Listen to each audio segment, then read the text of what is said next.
સંજય ગવલગન નામના સારથીનો પુત્ર હતો. તેમને પાંડવો પ્રત્યે સહાનુભૂતિ હતી કારણ કે તેઓ જાણતા હતા કે પાંડવો સાથે અન્યાય થઈ રહ્યો છે.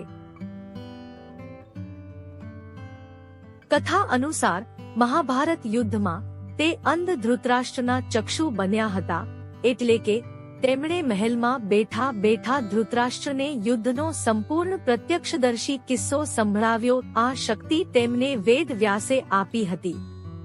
સંજય મહાભારતના મુખ્ય પાત્રોમાંના એક રહ્યા છે, જે હસ્તિનાપુરના રાજા ધૃતરાષ્ટ્રના સલાહકાર અને સારથી પણ હતા. પણ શું તમે જાણો છો કે મહાભારત યુદ્ધના અંત પછી સંજય ક્યાં ગયો હતો અને તેણે પોતાનું જીવન કેવી રીતે જીવ્યું? તો આવો તે વાતો જાણીએ. મહાભારતના યુદ્ધમાં પાંડવોનો વિજય થયો હતો. એવું કહેવાય છે કે યુદ્ધના અંત પછી સંજય લાંબા સમય સુધી યુધિષ્ઠિરના રાજ્યમાં રહ્યો. એવું પણ માનવામાં આવે છે કે જ્યારે મહારાજા ધૃતરાષ્ટ્ર, તેમની પત્ની ગાંધારી અને પાંડવોની માતા કુંતીએ સંન્યાસ લીધો હતો, ત્યારે સંજય પણ તેમની સાથે સંન્યાસ લઈ ગયા હતા. એવું પણ કહેવાય છે કે ધૃતરાષ્ટ્રના મૃત્યુ પછી સંજય હિમાલયમાં રહેવા ગયા. સંજય હંમેશા ધર્મનું સમર્થન કરતો હતો અને ખૂબ જ નમ્ર અને ધાર્મિક સ્વભાવનો હતો. મહારાજા ધૃતરાષ્ટ્ર સમક્ષ પણ પોતાના વિચારો વ્યક્ત કરવામાં તેઓ અચકાતા નહોતા, ભલે તે વિચાર રાજાની વિરુદ્ધ હોય. સંજય વેદવ્યાસના શિષ્ય હતા, જેમણે તેમને દિવ્ય દ્રષ્ટિનો આશીર્વાદ આપ્યો હતો.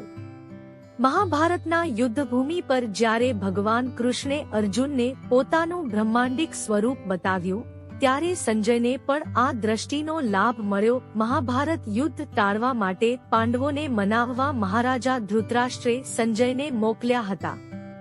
પણ સંજય જાણતો હતો કે હવે યુદ્ધ ટાળી શકાય તેમ નથી. જ્યારે શતરંજની રમત હારીને પાંડવોને વનવાસનો સામનો કરવો પડ્યો, ત્યારે પણ સંજયે ધૃતરાષ્ટ્રને ચેતવણી આપી હતી કે હે રાજા, કુરુ વંશનો વિનાશ હવે નિશ્ચિત છે, પરંતુ આ યુદ્ધમાં લોકોનું પણ ભારે નુકસાન થશે. મિત્રો, જો આ વિડિયો પસંદ આવ્યો હોય તો લાઈક કરજો તથા શેર કરજો અને આવા જ બીજા વિડિયો માટે ચેનલને સબસ્ક્રાઇબ કરજો.